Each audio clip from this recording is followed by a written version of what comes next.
আমাদের এটা প্রায় মনে হয় ঠিক কতটা গ্রামার জানলে বা কত স্টপ ওয়ার্ডস থাকলে আমরা ইংরেজিতে কথা বলতে শুরু করতে পারি। আসলে ব্যাপারটা সেরকম নয়, আপনি যে কোনো লেভেল থেকে শুরু করতে পারেন এবং ধীরে ধীরে ইমপ্রুভ করতে পারেন। তবে আমাদের শেখার একটা ভুল রয়েছে, পদ্ধতিগত ভুল রয়েছে। যেমন আমরা টেন্স বলতে বুঝি আসলে অ্যাক্টিভ টেন্সগুলো, যেখানে সাবজেক্ট নিজেই কাজ করছে। ব্যাপারটা ঠিক তা নয়। যে কোনো টেন্সেরই দুটো করে রূপ আছে, পারফেক্ট কন্টিনিউয়াসের।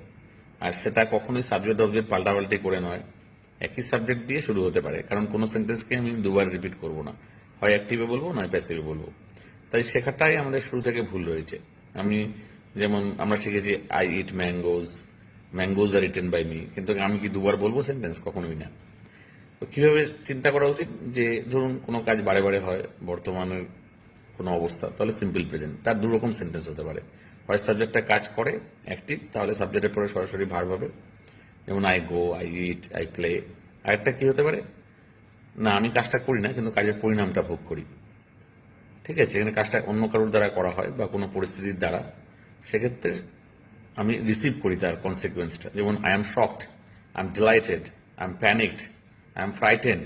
আমি ভীত, আমি সন্ত্রস্ত, আমি আনন্দিত, কারোর দ্বারা বা কোনো ঘটনা দ্বারা। তো এইভাবে চিন্তা করলে আপনারা যে কোনো দুটো চারটা নিয়ম ব্যবহার করেই অনর্গল কথা বলতে পারেন। যদি ভালো লাগে অবশ্যই লাইক এবং শেয়ার করুন। Thank you.